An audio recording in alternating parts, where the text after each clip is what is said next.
Après avoir vaincu le grand serpent, Krish s'installa au village. On le traitait avec respect, le considérant comme le gardien de l'eau, mais au fond de lui, Krish sentait que quelque chose clochait. Chaque nuit, il entendait l'appel de l'eau. Ses rêves étaient peuplés de la rivière qui s'asséchait à nouveau et des ombres d'un serpent plus grand, doré, aux dents venimeuses. Un jour, son grand-père l'appela et lui dit : « Krish, il y a quelque chose que je ne t'ai jamais dit. Le couteau de bronze qu'on t'a donné n'a rien d'extraordinaire. Il faisait partie d'un ancien pacte entre les gardiens de la rivière et les créatures des enfers.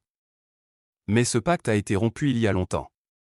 C'est pourquoi la paix n'est pas totale. » Krish demanda : « Qui a rompu ce pacte ?» Grand-père lui dit : « Voilà le peuple.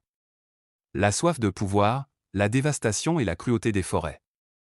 Le grand serpent n'était pas un mauvais animal, mais le dernier gardien de la promesse. Il s'est réveillé car les anciennes forces étaient troublées. » Krish savait que sa victoire n'était pas une fin, mais le début d'un voyage. Il devait trouver les 3 pierres de la promesse, cachées en différents endroits du monde. La pierre de l'écoute, cachée dans la forêt, à l'abri des bêtes sauvages. Krish marcha 7 jours durant, traversant rivières, collines et vallées silencieuses, jusqu'à atteindre une forêt dense, enveloppée d'un épais brouillard, une forêt silencieuse où même les oiseaux ne chantaient pas. Là se trouvait la pierre de la récitation, la première pierre de la promesse. En y pénétrant, il entendit un son étrange tout autour de lui.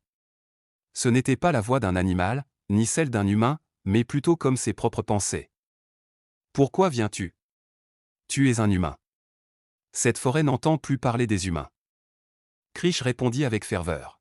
« Je ne suis pas venu pour prendre. Je suis venu pour écouter. » Soudain, les arbres se mirent à onduler. Ils bondirent comme les pattes d'un éléphant rabougri. Il aperçut une créature immense, mi-hippocampe, le gardien de la forêt, nommé Tarumakale. Nguruma dit : « Pendant des siècles, les hommes ont oublié comment écouter. Ils n'ont fait que parler, et n'ont fait que détruire. Comment peux-tu prouver que tu es digne d'entendre la voix de la terre ? » Les cheveux de Krish lui tombèrent jusqu'aux genoux. Il posa les mains au sol et dit : « Pardonne-moi au nom de ceux qui ont causé la destruction. Pardonne-moi au nom de ceux qui ont ignoré les cris des arbres. Écoute-moi aujourd'hui, même si les autres ne l'ont pas fait. » Tarumakale le regarda. La forêt entière se tut. Puis, une feuille d'or tomba devant lui. À l'intérieur se trouvait une pierre d'ouïe, légère comme le vent, mais qui contenait les voix du monde entier. Tarumakale dit d'une voix grave : « Cette pierre te permettra d'entendre non seulement les sons de la jungle, mais aussi les battements du cœur des animaux et des hommes. Mais prends garde, trop entendre, c'est aussi trop souffrir. » Krish prit la pierre avec respect.